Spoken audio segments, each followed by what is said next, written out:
मैं अपनी तरफ से बताऊं तो मैं खुले दिल से बीजेपी के साथ हूं, हिंदुत्व के साथ हूं। मैं चाहूँगा कि सभी लोग, सभी देशवासी बीजेपी को ज़्यादा से ज़्यादा समर्थन करें और वोट करें। 70 साल कांग्रेस को दिए, उन्होंने देश को क्या दिया? मेरा कांग्रेस से सवाल है, उन्होंने 70 साल में ऐसा क्या किया कि हम उनको दोबारा मौका दें? अगर उन्होंने ऐसा कुछ किया होता तो हम उनको 70 साल के बाद हटा नहीं पाते। जैसे 10 साल में यो भी यूं है, क्योंकि जो मोदी अमित शाह की जो तालमेल है वो बढ़िया है। इनके जो मंत्रिमंडल है इनका, वाक्य में इन एक रेप्यूटेड एजुकेटेड मानस ले रखे हैं। ये भी जैसे कि रोड मंत्री है अपना। नमस्कार, बहुत बहुत स्वागत है आपका हमारे चैनल बाबा पत्रकार में। मैं हूं आपके साथ शुभम त्यागी। 2024 के लोकसभा इलेक्शन बहुत ही जल्द होंगे और क्या 28 गठबंधन का दल प्रधानमंत्री मोदी को हराने में कामयाब रहेगा या फिर इस बार तीसरी बार लगातार पीएम मोदी प्रधानमंत्री बनेंगे? इस पूरे मामले पर कुछ यूथ यंग लड़के हमारे साथ जुड़ चुके हैं, उनसे जानते हैं उनकी क्या राय है। 2024 में इलेक्शन होगा, क्या लगता है कौन जीतेगा? मेरे को लगता है मोदी ही आएगा। मोदी जी क्यों आएंगे? ऐसा क्या पसंद है मोदी जी में जो वो आएंगे? क्यों, क्या है ही एक बंदा जिसको हम वोट दे सकते हैं, जो लगता है कि हाँ ये देश को संभाल सकता है। मेरे हिसाब से तो और कोई बंदा है नहीं मार्केट में जिसको आज के टाइम पे मैं वोट दूं और खुल के बोल पाऊं कि हाँ मैंने इस बंदे को वोट दी है और ये देश को संभालने लायक है। मार्केट में एक बंदा है ना, नाम सुना होगा तुमने, राहुल गांधी। हाँ, राहुल गांधी का नाम सुना, पर मेरे हिसाब से वो ठीक नहीं लगा मेरे को। क्यों? क्योंकि तो बहुत सारे रीजन है, पर अभी के लिए तो यही ठीक है कि मेरे लिए मोदी ठीक है। मोदी जी के एक दो काम जो पसंद आयो? हाँ, एक दो, ये 370 हटाई थी और बहुत सारे काम है, आर्मी के लिए बहुत सारा काम करते हैं। और ये हाँ, ये विदेश में जाकर इंडिया को रिप्रेजेंट करते हैं। मेरे को ये बहुत ज़्यादा ठीक लगा इस मामले में कि भाई हाँ, इंडिया की छवि हर जगह थोड़ी अच्छी होने लग रही है। अच्छा, बार बार युवा हैं आप लोग, जैसे युवा का बार बार आरोप लगाया जाता है कि बेरोजगारी देश में बहुत बढ़ गई है, युवाओं के पास नौकरी नहीं है, क्या कहेंगे? नहीं, मेरा मानना है अगर कोई लायक है तो उसके लिए नौकरी तो है। हाँ, कम हुई है, अब हरियाणा में भी बहुत कम निकली है वैकेंसी वगैरह, पर उसके बारे में मेरे को ज़्यादा नहीं पता क्योंकि मैंने जिसकी तैयारी की थी मेरा हो गया। हाँ। चलिए, आपका नाम क्या होगा भैया? मेरा नाम प्रदीप है, मैं भी हरियाणा से ही हूँ। क्या कहेंगे 2024 में किसकी सरकार? हम भी चाहेंगे कि मोदी सरकार आए और अच्छा, देश के लिए भी अच्छा रहेगा, हमारे युवाओं के लिए भी अच्छा रहेगा। हम भी चाहेंगे कि बीजेपी की ही सरकार आए आगे भी। राहुल गांधी ने आज ही एक आरोप लगाया है, आपने सुना होगा, पार्लियामेंट में, संसद भवन में कुछ लोग घुस गए थे जिन्होंने कलर बॉम्ब छुटाए। तो राहुल गांधी साहब आज कहते हैं कि वो लोग इसलिए घुसे हैं क्योंकि वो बेरोजगार है। क्या कहेंगे? देखिए, ऐसा पहली बार नहीं हुआ है। इंदिरा गांधी की जो हत्या हुई वो कांग्रेस राज में हुई है। ये तो मात्र एक रंग के गुब्बारे थे, जो एक नाकामी है। हम मानते हैं इसमें सरकार की सुरक्षा की नाकामी है, पर इतनी बड़ी कोई नाकामी नहीं है कि उसके लिए आप एक देश के प्रधानमंत्री के ऊपर आरोप लगाए जाए। ये एक सुरक्षा एजेंसी की कमी है, ना कि एक मोदी की कमी है। तो आपको क्या लगता है कि जैसे अभी संसद पे अटैक हो गया, प्रधानमंत्री मोदी ने कहा भी था ऐसे अटैक तो बहुत होने वाले हैं देश में, ऐसे क्या मुद्दे होंगे 2024 में जिसे देख के आप बीजेपी की सरकार को वोट देंगे? देखो, मैं अपनी तरफ से बताऊं तो मैं खुले दिल से बीजेपी के साथ हूं, हिंदुत्व के साथ हूं। मैं चाहूँगा कि सभी लोग, सभी देशवासी बीजेपी को ज़्यादा से ज़्यादा समर्थन करें और वोट करें। 2024 में जब से इलेक्शन होंगे, आपको क्या लगता है कि 2014 से पहले और अब 2024 तक क्या बदलाव आए हैं देश के अंदर? देखो, मैं देश के बारे में नहीं, हरियाणा के बारे में आपको बता सकता हूँ कि भ्रष्टाचार बहुत ही कम हुआ है। जो खुले रूप से चलता था कांग्रेस के समय में, खाओ और खिलाओ, काम चलाओ, ऐसा बिल्कुल भी नहीं है। हरियाणा में खुले आप कभी भी आके देख सकते हो कि जितना हो सकता है उतना भ्रष्टाचार को कम किया गया है। ऑनलाइन प्लेटफॉर्म लाए गए हैं लोगों के लिए जिससे भ्रष्टाचार कम हो। नीलम आज़ाद आपने नाम सुना होगा, जो लड़की पार्लियामेंट में पकड़ी गई है जिन्होंने कलर बॉम्ब छुटाया, तो हरियाणा से ही है। वो कहती है मैं बेरोजगार हूँ, 42 साल की है, क्या कहेंगे? देखो, ये विपक्ष की चाल भी हो सकती है। हम मान सकते हैं कि वो हरियाणा से है, वो बेरोजगार है। ये उसमें ये भी हो सकता है कि भाई उनके पास ऐसी कोई कला ना हो कि सरकार जो पहचान ना पा रही हो, या कोई ऐसा प्लेटफॉर्म वो ना ले पा रही हो जिससे वो अपने आप को साबित कर पाए कि मैं एक कला में परिपूर्ण हूँ। इसमें बीजेपी सरकार की या सरकार की कोई गलती नहीं है। आप अपने प्लेटफॉर्म पे आओ, अपना प्रदर्शन दिखाओ, आपको अच्छा मौका मिलता है, प्लेटफॉर्म मिलता है, आप आओ, आगे बढ़ो। इसमें सरकार की कोई गलती नहीं है। राम मंदिर बनके तैयार होने वाला है, 22 जनवरी को प्राण प्रतिष्ठा है, क्या कहेंगे? देखो, ये एक भारत देश के लिए, हिंदुत्व के लिए बड़े ही गौरव की बात है कि हमारा राम मंदिर जल्दी से जल्दी पूरे होने वाले हैं और मोदी जी इसके बारे में जाएंगे और वहाँ प्रदर्शन करेंगे, अपने विचार रखेंगे। और ये हिंदुत्व की बहुत बड़ी जीत है, बहुत लंबे समय से इसके बारे में चलता आ रहा था और ये बीजेपी की ही एक उपलब्धि कह सकते हैं कि जो राम मंदिर बनने जा रहा है। और आप क्या कहेंगे कि जैसे 2024 में इलेक्शन होगा, कितनी सीटें इस बार ला सकती है भारतीय जनता पार्टी? देखो, राजनीति का मुझे इतना ज़्यादा ज्ञान है नहीं, पर मुझे जहाँ तक भी लगता है बीजेपी अपनी सरकार अकेले बना सकती है बिना किसी समर्थन के।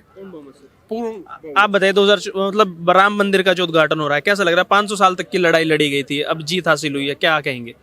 मेरे को भी बहुत अच्छा लग रहा है और बीजेपी के नज़रिए से देखा जाए तो ये बहुत बड़ी उपलब्धि है, बीजेपी की भी और भारत की भी और इन नेताओं की भी। मेरा आखिरी सवाल आपसे होगा कि अभी काशी और मथुरा बाकी है, तो मौका दे दीजिए राहुल गांधी को, क्या पता बना दे। देखो, 70 साल कांग्रेस को दिए, उन्होंने देश को क्या दिया? मेरा कांग्रेस से सवाल है, उन्होंने 70 साल में ऐसा क्या किया कि हम उनको दोबारा मौका दें? अगर उन्होंने ऐसा कुछ किया होता तो हम उनको 70 साल के बाद हटा नहीं पाते। जैसे 10 साल में बीजेपी ने जो हिंदुत्व का या देश का जो प्रतिनिधित्व किया है, देश में विश्व में जो दिखाया है भारत को, हम उससे बहुत ही खुश हैं। हम चाहेंगे कि हम आगे बीजेपी को लेके आए। हमने 70 साल में कांग्रेस का जो देखा है, जो सबको पता है कि उन्होंने क्या किया, किसको बढ़ावा दिया, मैं किसी का नाम नहीं लूँगा, पर सबको पता है कि उन्होंने किसको बढ़ावा दिया, क्या किया, भ्रष्टाचार बढ़ाया या कम किया। पर हम चाहेंगे कि हम जिसको 10 साल में हमने जो काम देखा है वो हमने 70 साल में नहीं देखे थे, इसलिए हम तो बीजेपी के साथ हैं। 2024 में भी साथ ही रहेंगे? बिल्कुल। योगी सरकार के लिए क्या कहेंगे? योगी सरकार तो उनके लिए तो कुछ शब्द ही नहीं है। उन्होंने जो यूपी का इतना अच्छा चेहरा लोगों के सामने लाया है, कांग्रेस में वहाँ लोग जाने से डरते थे क्योंकि वहाँ खुला गुंडाराज चलता था। जैसे ही योगी महाराज वहाँ बने, उन्होंने गुंडातों को खत्म ही कर दिया। उन्होंने उन पर पूरी कड़ी लगाम लगा दी। वहाँ बहुत ही अच्छे कड़े कानूनी एक्शन लिए गए।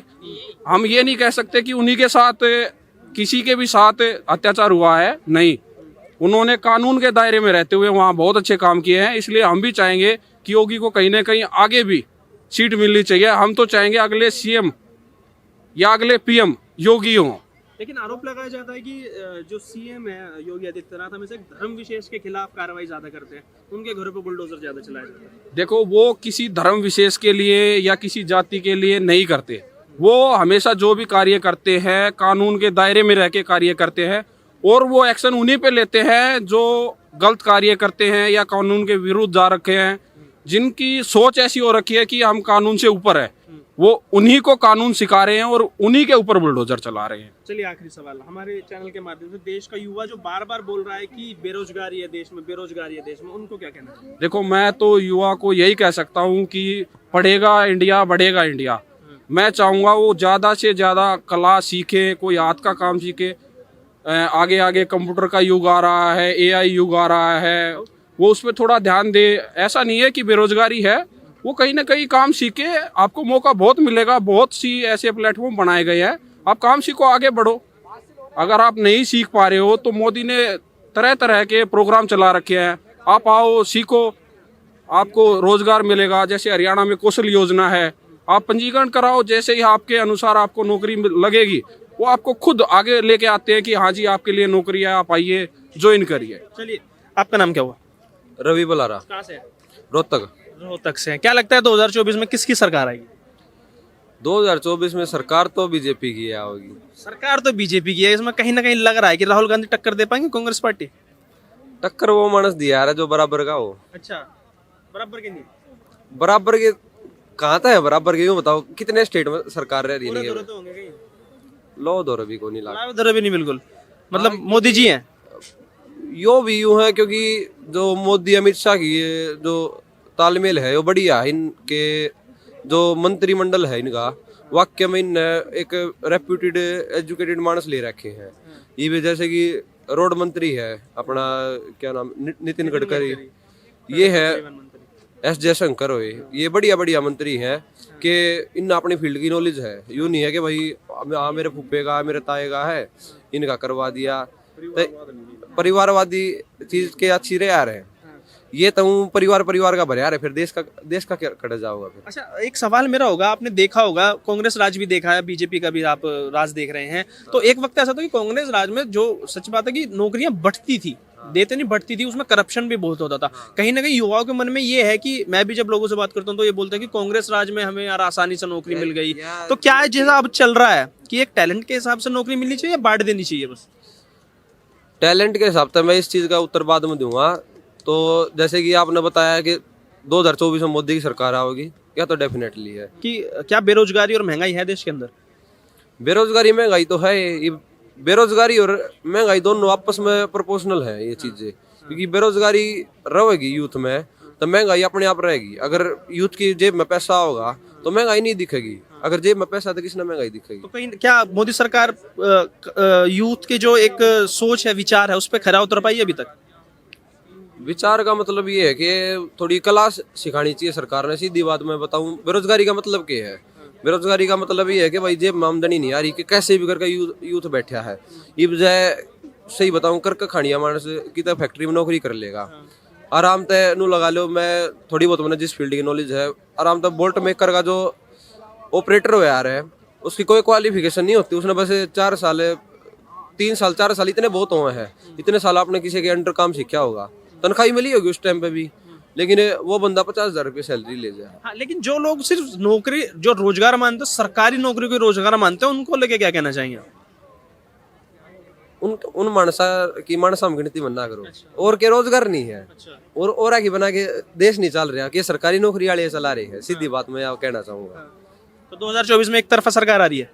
2024 में तो एक तरफा होगी, बाकी थोड़ा सा ये दोगले मानस जो केजरीवाल हो, केजरीवाल पहले मैंने बहुत ठीक लगा करता, लेकिन उसने वही बात है ना, वो थूक चटने वाली बात होगी।